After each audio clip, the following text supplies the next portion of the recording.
There's a threshold inside every empath that no one talks about. A line that once crossed changes them permanently. For years, maybe decades, the empath gives. They give their time, their patience, their emotional labor, their forgiveness. They give until their hands are empty, and then they find a way to give more. But one day, without warning, the giving stops. Not because they've decided to stop, because something inside them has simply run out. And when an empath's kindness runs out, the people around them don't just notice, they panic.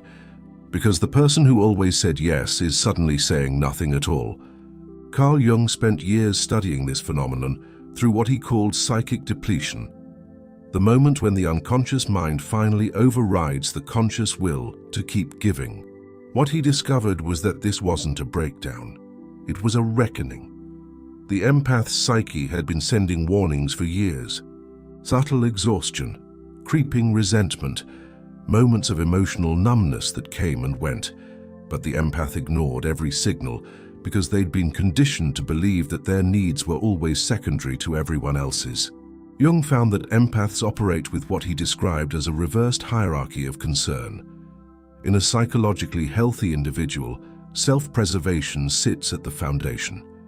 You take care of yourself first, and then you extend care outward. But empaths invert this structure entirely.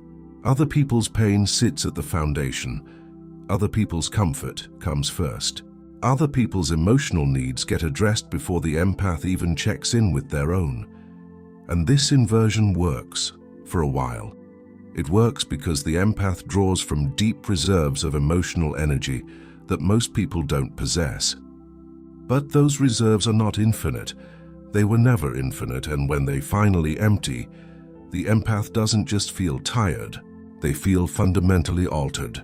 Jung described this alteration as a collapse of the persona, the mask the empath has been wearing to sustain their role as the caretaker, the fixer, the one who holds everything together.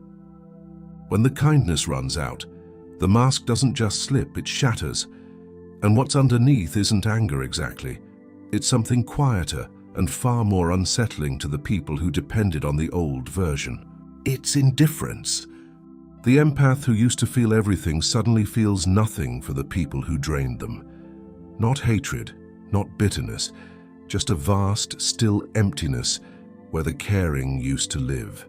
And this terrifies the people around them, because indifference from an empath is the one thing they never prepared for. They knew how to handle the empath's anger. They'd seen it before, and it always dissolved into guilt and apology. They knew how to handle the empath's tears. Those were just proof the empath still cared enough to be hurt. But indifference? Indifference means the empath has reached a place they cannot be pulled back from. Jung observed that this moment of depletion follows a remarkably consistent pattern. First, the empath begins withdrawing their emotional availability. They stop asking how you're doing. They stop anticipating your needs before you voice them. They stop performing the invisible emotional labor that kept the entire system running smoothly. Then they start saying no. Not with long explanations or apologies, just no, flat, unadorned, final. And the people who are used to unlimited access to the empath's energy interpret this as hostility. They say the empath has changed, become selfish, forgotten who they are. But Jung would tell you the empath hasn't forgotten who they are. They've finally remembered. What makes this depletion so psychologically significant is what Jung called the return of the repressed self. For years, the empath has been suppressing entire dimensions of their personality to maintain their role as the giver. Their anger was suppressed because anger might hurt someone. Their boundaries were suppressed because boundaries might disappoint someone. Their needs were suppressed because needs might inconvenience someone. When the kindness runs out, all of these suppressed parts come flooding back. Not destructively, but decisively. The empath suddenly has access to parts of themselves they'd buried so deep they'd forgotten they existed. The part that can say this relationship cost me more than it gives me and walk away without looking back. The part that can watch someone struggle with the consequences of their own choices without rushing in to rescue them. the part that can prioritize their own peace and feel no guilt about it. Jung recognized that this return of the repressed self is not a pathology, it's a correction. The psyche is rebalancing itself after years of operating in an unsustainable configuration. The empath isn't becoming cruel, they're becoming complete. But here's what Jung found most fascinating about empaths whose kindness has run out. They don't lose their capacity for empathy. They lose their compulsion to act on it indiscriminately. The difference is everything. The people who experience the empath's depletion most acutely are the ones who benefited most from the old dynamic. The family member who always called during a crisis, knowing the empath would drop everything. The friend who only reached out when they needed something. The partner who mistook the empath's tolerance for permission to keep taking. These people don't see the depletion as the natural consequence of years of one-sided extraction. They see it as betrayal.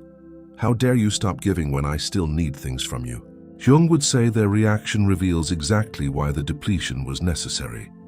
People who respond to your boundaries with anger were only ever invested in your compliance, not your well-being. Their outrage isn't evidence that you've done something wrong. It's evidence that you've finally done something right. What emerges after an empath's kindness runs out isn't a diminished version of who they were. It's a distilled version. Everything non-essential has been burned away. The performative caring, the reflexive people-pleasing, the chronic self-abandonment disguised as generosity.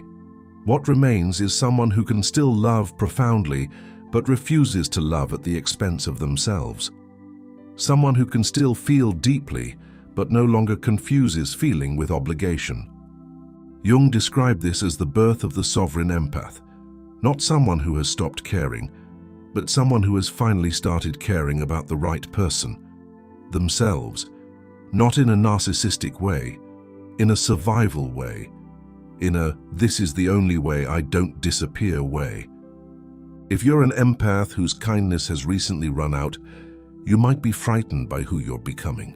You might not recognize the person who can watch someone's distress without immediately intervening.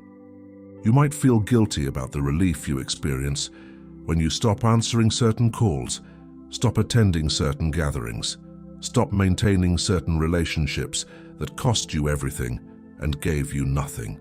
Jung would tell you that this guilt is the last remnant of the old programming. It's the final echo of a belief system that told you your worth was measured by how much you gave away. Let it fade, because what you're experiencing isn't the death of your empathy. It's the birth of your discernment. You haven't become heartless, you've become wise. You haven't stopped feeling, you've stopped bleeding.